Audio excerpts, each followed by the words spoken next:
All right, kiddos, so I know a lot of you subscribe to my channel and probably a lot of your parents don't because, well, my content's not so great. But here's what I need you to do. I need you to stop what you're doing right now, pause me, and go get your mom, dad, loved one, whoever takes care of you at home.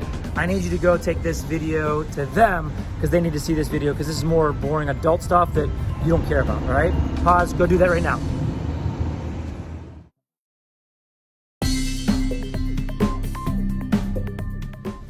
Hey moms and dads and loved ones and all those awesome people who take care of our kiddos. I hope that your kiddo didn't just interrupt you in the bathroom. I told them to go pause this video and come get you so that you can see this. This is just some information about coming back to school and some cool things that you can be excited about.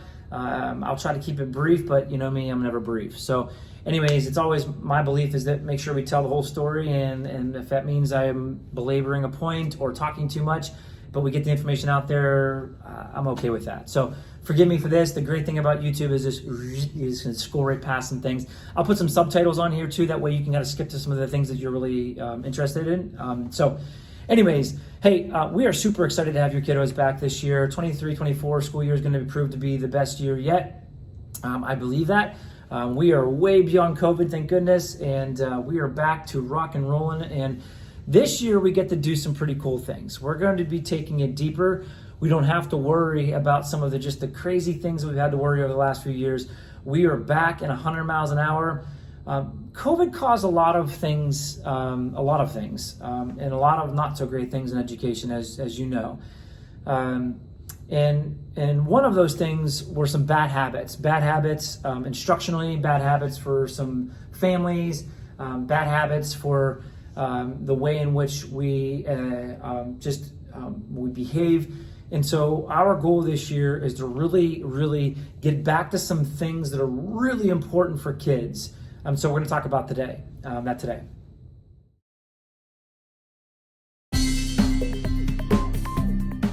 Okay, the first one is, what are we as a school going to do to make sure we're meeting your kiddos' needs? COVID required us within days to flip what we did to make it virtual. Never been done before in the history of public education. Kids do not learn virtually. You know that if you had to lead a kindergartner, first grader, second grader, or third, fourth, and fifth grader in that, it doesn't work. And so, unfortunately, that created an entire paradigm shift about how we provide instruction to kids. And that has been really hard to get out of that rut for a few different reasons. One, because some of our teachers have only known that way because they've come up through education schools during that time. Also, it's really hard to, once you get rolling on something, to get back out of that. And it's not anybody's fault. It simply is what we had to do. And so this past 2 years have been really trying to get back to, back to instruction, back to kids here in person, getting all of the crazy things that happened as a return. And now this year, we get to go really deep on the way we instruct kids. And so you may have experienced this before. You go to church or you go to some sort of informational session, and what do they typically do to you? I'm gonna do what I'm doing to you right now, right? Talk. We know that adults don't learn like that, because when you get back in the car and your wife or significant other or loved one says, "Hey, what was that about? What did you learn today?" I don't know. I can't summarize anything that I learned today, because they didn't use learning practices for humans, and that's not anybody's fault. That's old school learning practices that for some reason continued to be used, and that's not what elementary education has done. But what we know as teachers is we have to take it deeper. We have to use very intentional, highly research-based instructional methods. And for those educators out there, it's the Monzano strategies proven by Hattie. And those are practices that should be a part of every lesson to ensure kiddos have the ability to construct their own thinking. They don't need for us to tell them when the Declaration is written. They can ask Siri that, right? They can ask anybody that. They can ask Alexa. They can do all the informational resources they have at their fingertips. It's what do they do with that information, and how do they actually make sense of that information? That's what we are charged with as teachers in the modern era. And so we're going to dig really deep on that this year to make sure that our kids are taking the knowledge that they have and doing something with it and constructing it, so that way they become thinkers and true learners. And that's when learning takes place. And that's when you can truly become a leader of your life, because you have that learning under your belt. And we believe that every kid can do that, no matter who you are, where you're from, what zip code you're from, what skin color you are, boy, girl, language you speak, none of that matters. As long as you're given the opportunities for that to happen and you're supported and you're provided the resources to do that, every kid can do that. So that's what we're going deep on. We have a consultant that's coming in to help us with that. John Antonetti is the best in the business. He's going to be spending quite a bit of time with us this year to make sure this happens for our kids, and really giving our teachers, I think, a professional gift of having one of the best in the business be able to help us bring that alive, and how fortunate we are to have him and have that learning experience here at Conway for our teachers, and most importantly, for our kids. So that's what we're going to go after for as far as learning experiences. The other things, if you listen to my video for our kids, we're going to really do our best to make sure that not only are we making it fun and engaging in our instruction, but also make sure this is a fun place to be, right? School should be fun. School should not be boring and dull like it was when I went to school. It should be vibrant and energetic and passionate. So we're making sure that every single month has a fun event, whether it's Spirit Days, if it's a pep rally, if it's a special treat for every kid. Every single month has a special thing for kids and only for kids. That way they can feel special and this is a fun place to be for them. We'll continue our tradition of always having people on the bus ramp and the car rider ramp, to include me, every single day with music and high fives and hugs. That's what makes this place an incredible place to be when you're a kid. Nobody ever greeted me like that when I was a kid. And our teachers line the hallways and they're at their doors to greet kids. Every single kid that comes past them gets greeted by our teachers. It's pretty magical to see. The next thing I want to focus on, what parents can do to help us. And so I'm going to pause here so you can take a break. I'm going to put a subtitle on here so you can skip to this. Okay, so how can you help your kiddo and help us here at Conway? Well, the most important thing that you can do as a mom and dad, loved one, taking care of our kiddos, is to make sure they can access this every single day, no matter what, on time. Unless they're truly sick, which means there's a fever or throwing up, and all they have to do is that to be fever-free or puke-free for 24 hours, send them to school. Get them on a routine starting about a week out from the beginning of the school year. Make sure that they know that no matter what, they're going to school. Set those expectations now. That way you don't have to then a few weeks into school, recalibrate or try to pull back. It's almost impossible to do, because once you give them a centimeter, I don't care whose kid you are, my kids are as well, they'll take an inch, then they'll take another inch, and then they'll take another inch. Before you know it, you're at 15, 20 absences or 15, 20 tardies. And as the research goes, and you can Google it yourself, attendanceworks.org is a phenomenal resource. It really, attendance, both tardies and absences, it has one of the biggest impacts on children's education. So the number you're really looking for, the state of Virginia calls it chronic absenteeism. Attendanceworks.org and a few other organizations put that magic number at 18. So at 18 days or more in a given school year, that's when they start to see significant longitudinal impact over the course of a kiddo's life. And so by the time they get to third grade, they're so far behind that it's so difficult to catch up. And they notice that those kiddos who miss 18 days or more every year, those are the kiddos oftentimes that don't graduate. And so we want to avoid that, right? That's my why. I'm not trying to preach. I'm not trying to belabor a point, but that is one of the bad habits we saw from COVID, is that nationally, kids are missing a crazy amount of school. And there's a lot of reasons for that, or they're coming in late oftentimes. And so what you need to know as moms and dads and loved ones is that unless they are sick, please send them to school. Please make sure they are on time. Please make sure that they are here every single day to be learners. Get them on that routine. Get them sleeping. Get them the 8 to 10 hours of sleep that they need every single night. And if you do that, that is 3/4 of the battle right there. That they know no matter what, they're coming to this place because it's important, because you believe that this makes a difference, because it does. It is the silver bullet that fixes all things, in my opinion. Education. Get them here so that they can experience that, they can learn at a high level, and they can go off to do incredible things in this world. If you do that, throw in sprinkling a little bit of maybe some family dinner time, sprinkle in a little bit of making sure you're reading to them every night, or make sure they're reading every night, some athletic stuff, or some exercise, like you've got a recipe for absolute greatness. And I know it seems so easy to do, but we know it's so hard because we're so busy as families. We're so consumed with so many different things. But I'm telling you, if you put all of your eggs in at least the expectations and routines basket, you're going to see incredible results. And so, again, your magic number you're looking at is 18 days. So you think about that. If you miss 2 days a month, that already caps you out. 2 days a month times 10 months, you're already at 20 days. Which is again well over what you should be. In my head as a dad, as a principal, I'm looking at 10 days and under. So my wife had emergency surgery, pretty major surgery 2 years ago. Scared the absolute bejesus out of me. So much that on our 20th anniversary, we took our kiddos out of school and we took a family trip. And not something we typically do. I don't ever out of the building when kids are here unless I'm puking or sick or my kids are.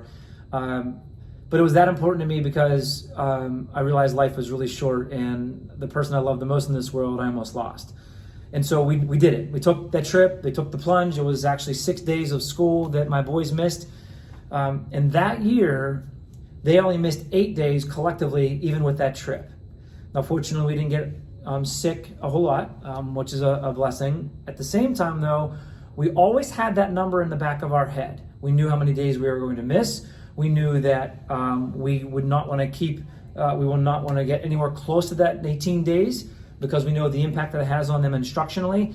And we still were able to have a family trip and still take care of them when they were ill. Most illnesses, not all, but most illnesses, you can return back within 24 hours. And sometimes you don't even need to miss it all. Maybe it's a quick urgent care to say, hey, does this kid have strep? Nope, they're good to go. Sniffles, send them to school. Kid has a cough. All right, yeah, they okay? Yeah, they're not contagious, has a virus. All right, no big deal. There's no fever, send them to school. Kid has an ear infection. Take them, get their antibiotics, and bring them to school that day. They're not contagious. They have strep throat, 24 hours fever-free, and then send them to school after they're 24 hours on that medicine. So, and if of course they're fever-free. So many illnesses, they do not need to miss. What we're seeing is sometimes kids missing a whole week of school. Again, that was COVID times, COVID years. We need to throw that out. Get your kids back to school. Do it respectfully, do it honestly, but please do not keep them out for 5 days at a clip. You'll be at 18 days faster than you can know it. And again, the impact on your kiddos is going to be far bigger than you have any idea. And so I'm not trying to preach, I'm not trying to lecture. I'm trying to bring what I know about research and being here for 14 years and seeing what that looks like in high school. I can see the Ghost of Future Christmas, unfortunately or fortunately. I know that has long-term impact on your kiddos.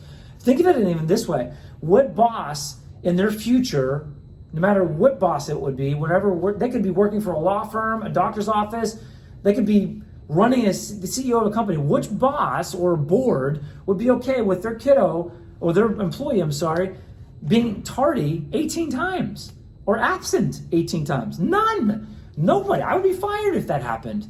And so really think about that future for your kiddo. Set those expectations now. You know, what is worth doing, and educating is worth doing, jobs are worth doing because we have to have a livelihood. Make sure that you commit to it. Unless you are sick or there's a really good reason, you go to school and you go to work. So if you do that, families, I'm telling you, you're in a fantastic place. Again, I'm not trying to be a lecturer or a preacher. I just hope that helps, okay? I love your kids, and I love them when they're here, and I believe in them, and I know that if they can come here every single day, the possibilities are endless.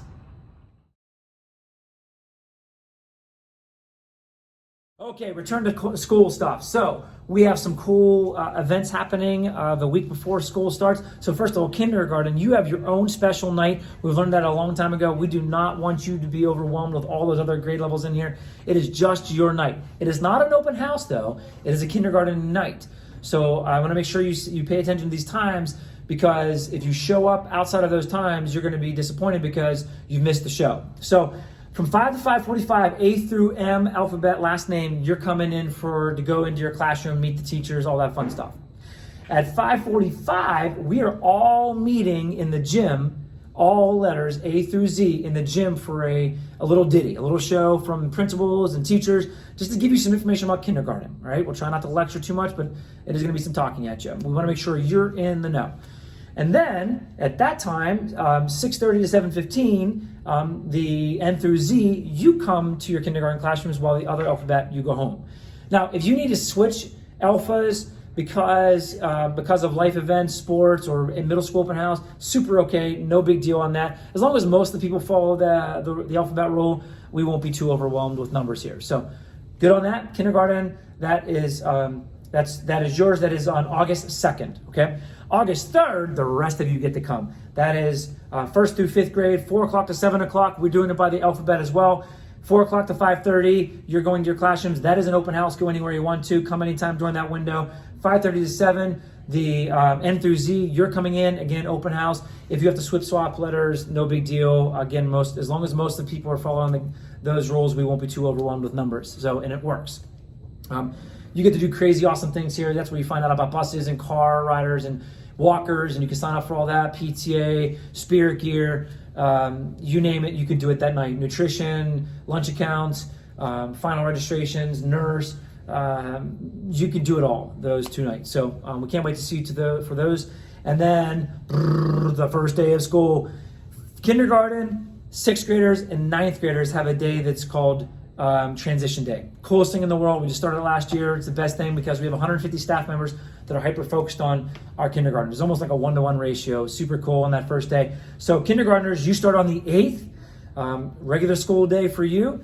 And then August 9th, that's when everybody else comes, 1st through 5th grade. And then actually all K through 12 are back to school on August 9th is your first day of school. So, and then that Friday, August 11th, is an ice cream social right here after school from 5 to 6:30. Come get some free ice cream and enjoy, celebrate the end of the first week together. So that's it, my friends.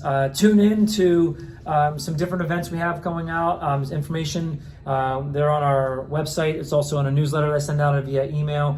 I also throw it out there on Instagram and Facebook. If for some reason you're not getting those, please give us a call, shoot me an email. We'll make sure we get you on that loop. And then we'll go from there. So it is an honor to be your kiddo's principal yet again. I love this place. I love this community. I love these kids. I love these teachers. This staff is remarkable. I can't think of a better place to be than Conway, and it's all because of the people in this building and in this community. So it's an honor to serve you, and we can't wait to see you soon. All right, love you guys.